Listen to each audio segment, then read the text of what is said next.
A raça humana já não precisa mais de alienígenas pra nos atacar, porque nós temos um invasor bem próximo de nós e real também, viu? Eu falo das vespas, o inseto mais caótico e provavelmente maligno que existe no mundo. E bom, nesse caso, de uma espécie muito específica delas, a pior possível. O inimigo das abelhas é meu inimigo também e você vai entender o porquê você tem que se preocupar também, família. Então prestem atenção, porque as vespas gigantes podem atacar o mundo em breve. Eu sou o Thiago Tadeu e sejam bem-vindos ao Mundo Inverso. Vespas são animais que não precisam de introdução pra ninguém. Qualquer um que teve uma infância ou adolescência já teve alguma experiência ou com elas ou com as abelhas, né? E se você teve uma experiência com os dois, bom, então você é expert no assunto e também deixa como foi aqui nos comentários. A minha foi encostando minha barriga numa vespa. Não me perguntem como, tá? Eu tava de boinha lá. Bom, enquanto as abelhas são criaturas pacíficas que só se defendem apenas se são extremamente maltratadas, além de polinizar flores e regularem o ecossistema com o seu mel e plantas, as vespas são suas primas malvadas, se é que podemos dizer assim, que atacam qualquer coisa que se mexe e são extremamente rápidas também, família. As vespas são da origem das Hymenoptera, o que fazem primas diretas das formigas e das abelhas também. Isso significa que elas são monárquicas, possuem uma rainha, trabalhadores e soldados, e vivem, claro, em grupos gigantescos. Bizarramente, apesar de se parecerem muito com as abelhas, espécies de vespas fazem suas tocas debaixo da terra, aproveitando túneis já existentes e cavados por outros animais. E quando não estão utilizando túneis, fazem os seus ninhos em pinheiros, viu? Porque esses bichos são sinistros mesmo. O mais importante para entender sobre as vespas é que elas são animais completamente predatórios e territoriais também, e portanto fazem de tudo para que sua comida e o seu território estejam completamente protegidos. Vespas são grandes e conseguem vencer da maioria avassaladora dos outros insetos, família, que se tornam alimento pro ninho e principalmente pra rainha, né? Que se tem uma coisa que eu não acredito, não, uma coisa louca é rainha de tudo. Ok, mas vocês devem estar se perguntando o porquê de eu estar falando isso, né? E eu explico que é um contexto para que vocês entendam o quão assustador e horrível é a vespa mandarina, mais conhecida como vespa gigante asiática. Ela não é como as outras, porque ela é indiscutivelmente a maior e mais agressiva de todas as vespas que existem no mundo. E como vocês podem notar pelo nome, são asiáticas também, né? Deve fazer uns cubos mágicos bem rapidinho e tocar uns instrumentos bem fácil também, porque é bom. Bom, vamos lá voltar ao assunto. Bom, vocês entenderam que elas são grandes e também são, né, bichos da porrada. Mas isso significa exatamente que elas são perigosas para os outros animais que existem no mundo e, claro, para nós humanos também. E eu já explico melhor.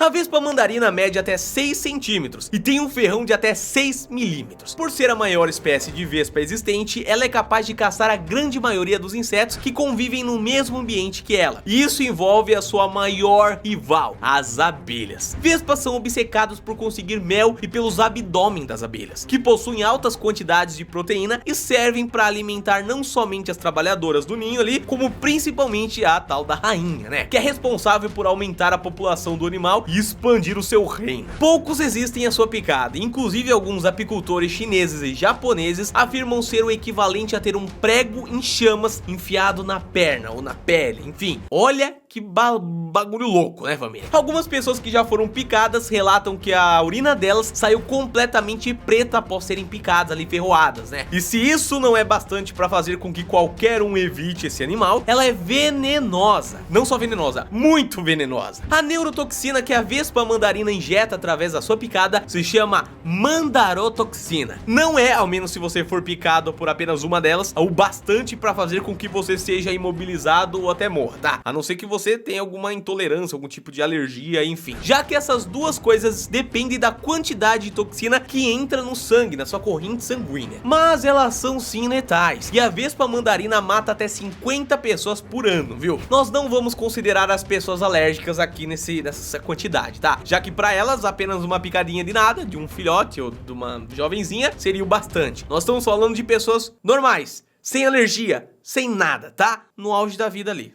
Olha que louco. Detalhe aqui, família, essa nem é a pior picada no quesito de vespas, tá? A vespa mandarina, como eu já disse, é um animal extremamente predatório e caça até insetos que são conhecidos por sua agressividade, como outras vespas, dentre as quais a mandarina é a espécie dominante. E até mesmo louva-a-deuses, tá? Esses caras aí não escapam dessas vespas, não. São inclusive um lanche bastante preferido por elas e elas caçam esses bichos só pra comer aquela churrascada de domingo. Mas de todos esses animais que eu falei, provavelmente o que mais sofre com isso são as pobres das abelhas. Abelhas são sim vítimas comuns das vespas, mas a mandarina solta feromônios enquanto ataca suas colmeias, o que faz com que outras vespas do mesmo ninho ou da região ali saibam exatamente onde está aquela colmeia de abelha específica. Ou seja, a derrota é certa. É como se ela atacasse o lugar e avisasse assim, sinal de fumaça pra galera: vem aqui, banquete, é nóis que tá. As vespas roubam o mel, assassinam as abelhas e matam, claro, a rainha também. Só pra vocês terem noção, família, uma vespa sozinha é capaz de predar até 40 abelhas. E isso envolve um combate brutal, onde ela corta a cabeça da pobrezinha, arranca suas asas e guarda apenas o abdômen, que é o que elas mais gostam. Como essas vespas voam a praticamente 40 km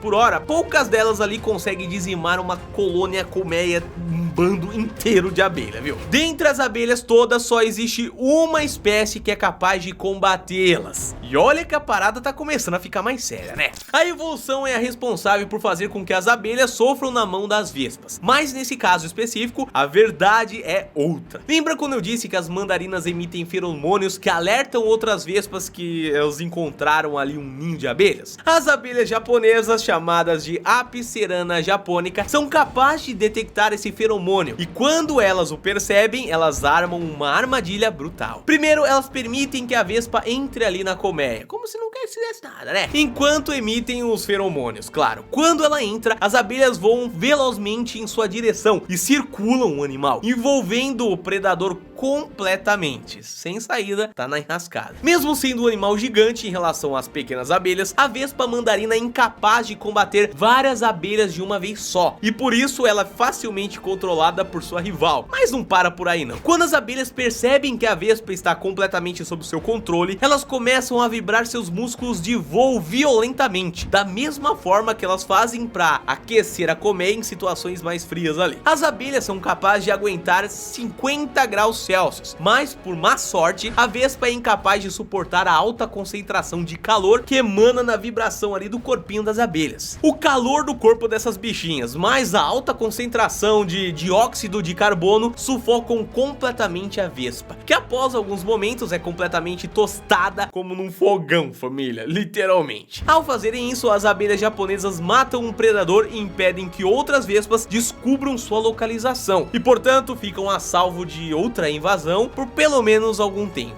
Por isso a abelha japonesa é a única capaz de suportar a vespa mandarina, isso é, no iniciozinho, né, de uma invasão. E bom, família, acreditem ou não, mas é aí que tá o problema. As abelhas comuns não são as abelhas japonesas. Elas não foram condicionadas pela evolução e pela natureza a evoluir e combater um inimigo de anos e anos. Isso significa que quando a primeira vespa mandarina surgiu em uma província canadense que faz fronteira ali com os Estados Unidos, a comunidade de biólogos e apicultores ficou extremamente nervosa. Nos Estados Unidos, no estudo de Washington, onde ocorreram os primeiros relatos, milhares de abelhas começaram a surgir decapitadas. Isso começou a alarmar os apicultores, claro, que rapidamente perceberam um problema. As vespas mandarina haviam chegado ao ocidente. O Departamento de Agricultura de Washington pede para que os apicultores e moradores comuniquem qualquer encontro com os insetos, já que a proliferação deles pode tornar a sua erradicação uma tarefa praticamente impossível. As pessoas estão colocando armadilhas para vespas comuns e alterando elas também para que acomodem o tamanho da vespa e mandarina. As abelhas são responsáveis por polinizar diversas plantas e produzirem também o mel, né? Isso significa que, caso sejam totalmente abatidas pelas vespas, diversas formas de substâncias e algumas produções estarão arruinadas, família. Tudo que depende de abelhas e mel tá lascado, né? Quando você junta isso a um ano que já tá sofrendo uma questão de saúde mundial, você tem um atraso absurdo na produção, né? Já que os ferrões das vespas asiáticas perfuram até mesmo as roupas que os apicultores usam para criar abelhas. A China está enviando roupas específicas para capturá-las, mas claro que não vai ser uma tarefa tão fácil. Tudo isso é uma corrida contra o tempo, visto que eles precisam destruir os ninhos enquanto a população ainda é pequena, enquanto ainda não é período de ocupação, por exemplo, onde as vespas sistematicamente caçam e ocupam colmeias. E outros ninhos também de animais, né, porque elas querem só reproduzir. E o pior de tudo é, se isso realmente for culpa do aquecimento global, está bagunçando a cabeça das vespas, a solução é bem mais complicada do que simplesmente exterminá-las. Como eu disse, quem disse que a gente precisa da invasão alienígena, não é mesmo? Nós já temos problemas o bastante, família. Podem acreditar nisso. Agora vem cá, o que você acha dessas vespas? O que você faria caso encontrasse uma delas pessoalmente? Eu quero saber sua opinião aqui nos comentários. Não esquece de deixar o like, não esquece que amanhã tem mais vídeo, porque tem vídeo todo dia aqui no canal. E a gente se vê amanhã então, hein? Um abraço e até lá, valeu!